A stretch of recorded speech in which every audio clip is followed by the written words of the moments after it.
Rashtrawadi Congress party Bhandara जिले ने महाराष्ट्र राज्य में किसानों, मजदूरों, विकलांगों, विधवाओं और नागरिकों के मुद्दों पर ध्यान आकर्षित करने के लिए विधायक बच्चू कडू द्वारा शुरू किए गए खाद्य बहिष्कार आंदोलन को अपना मजबूत समर्थन देने की घोषणा की। पूर्व विधायक और जिला अध्यक्ष चरणभाऊ बाघमारे की सलाह पर और राज्य कार्यकारिणी से चंद्रशेखर वेंग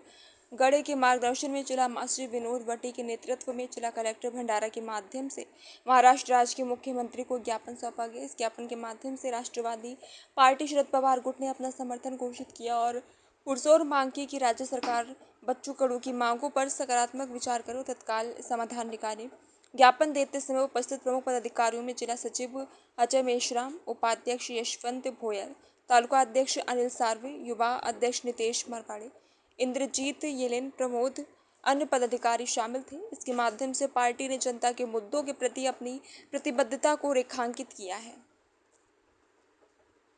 जे निवेदन इथे देण्यात आले आहे जिल्हाधिकारी यांना, या जिल्हाधिकारी यांच्या माध्यमातून आम्ही मुख्यमंत्र्याला सरळ आव्हानात्मकपूर्ण निवेदन सादर केलेलं आहे। आज जे मुजरी इथे अमरावती जिल्ह्यामध्ये मुजरी येथे जे बच्चूभाऊ कडू हे प्रहार संघटनेचे सर्वेसर्व आहेत आणि त्यांना आज आमच्या राष्ट्रवादी शरद पवार पक्षाकडून सर्व आमदार, आदरणीय आमचे पवार साहेब, त्याच पद्धतीने आमच्या जिल्ह्याचे आमचे नेते आदरणीय आमदार चरणभाऊ वाघमारे यांच्याकडून त्यांना आज तिथे त्यांच्या आंदोलनस्थळी भेट देऊन जे 17 मागण्या ठेवलेल्या आहेत, ज्यामध्ये युवा, बेरोजगार, कृषी, शेतकरी, त्याच पद्धतीने दिव्यांग, हे सर्व जे मुख्य असे प्रश्न जे मांडलेले आहेत, अशा काही 17 मागण्या त्यांच्या पूर्ण आहेत आणि त्या 17 मागण्यांना कुठेतरी यश यावं त्याकरिता भंडारा जिल्ह्यातून आज जे जिल्हा कार्यकारिणीचे पदाधिकारी आमच्या सोबत आहेत, ज्यामध्ये आमचे युवा काँग्रेसचे अध्यक्ष आहेत, तालुका अध्यक्ष आहेत, आमचे प्रदेश कार्यकारिणीमधले चंद्रशेखरजी भिवगडे काकाजी आहेत, असे सर्व पदाधिकारी आम्ही मिळून या आंदोलनाला सकारात्मक पाठिंबा आज आम्ही इथून दर्शवत आहोत।